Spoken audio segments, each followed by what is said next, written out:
Celebrating Omani Women's Day on Merge with Rumaitha. As we're leading into Omani Women's Day, I had the pleasure to speak with 5 phenomenal women who represent the diversity of the stories we hear every day.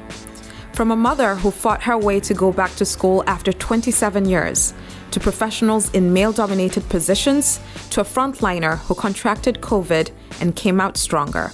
This is their stories. Hasna Al Dawoodi has such a remarkable story, full of motivation and ambition. She is a mother of 6 who chose to go back to school and earn her degree after 27 years. Graduating the top of her class this year during COVID nonetheless, she's now pursuing her MBA in Sultan Qaboos University. She literally is an inspiration to every struggling Omani woman who wants to realize her dream. So I asked her to tell us a bit about her journey and how it started. My journey starts from the day I was born. My father had a big library, and every day I was like a curiosity of a cat to just see what is inside these books. It changed my perspective in life and gave me a full insight about how to be a human, how to gain knowledge, because all books, especially Arabic old books, focused on spreading the good values in Arabs on the past. Unfortunately, my father didn't want me to finish high school. He wanted me to get married after elementary school.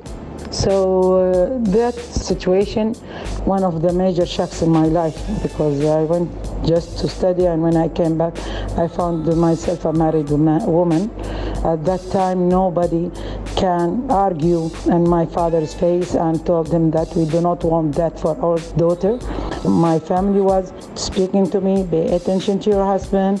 I feel very bad about myself because it was not my issue, it was not my problem, it was his problem.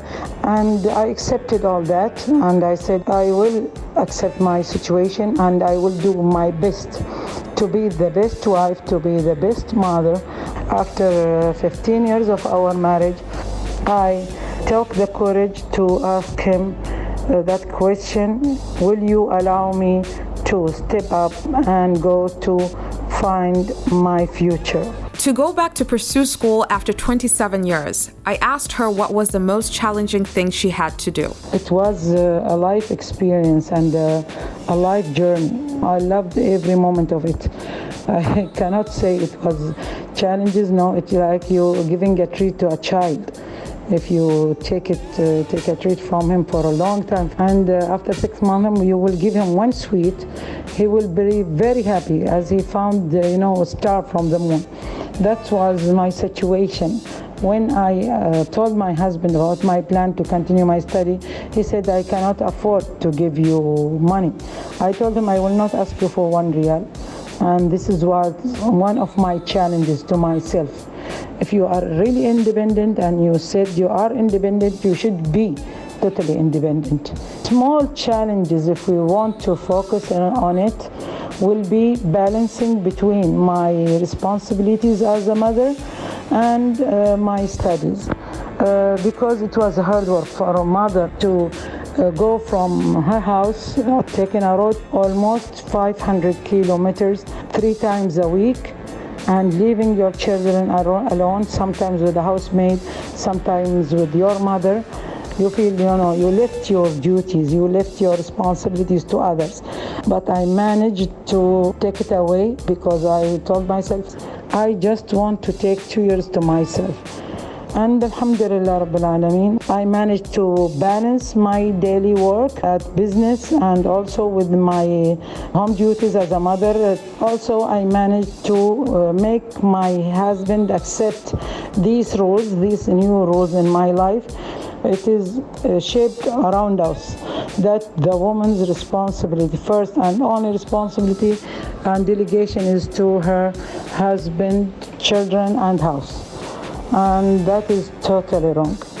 And finally, and I am sure you are all as eager as I am to know what advice she would give all of us Omani women, this is what she had to say. I want to just give a small advice for women who want to pursue their ambitions and feel that they are under social pressure. Social pressure will not end. And unfortunately, I will say that if you, my sister, just wait for social pressure to step back and let you take the chance to be yourself, it will not happen. Do not surrender to any of the outside circumstances unless it is you within inside who have the pressure. But outside, I'm telling you from my experience, it is only the mindset. We feel the pressure inside. It was my fear to step up. It was my fear to talk to my husband about my plan. It was my fear to speak up my rights. It was my fear to argue about my rights. You should not take permission for your rights. It is your right. Just follow it. And if they want to hold you back, take step by step to take back your right, to have your right back to yourself, to grab the world to you, because the world is open out there and have a lot of potential for every woman. Omani Women's Day with Rumaitha on Merge. Brought to you by BMW. Season of Style. Take October by storm with exciting offers on your new BMW.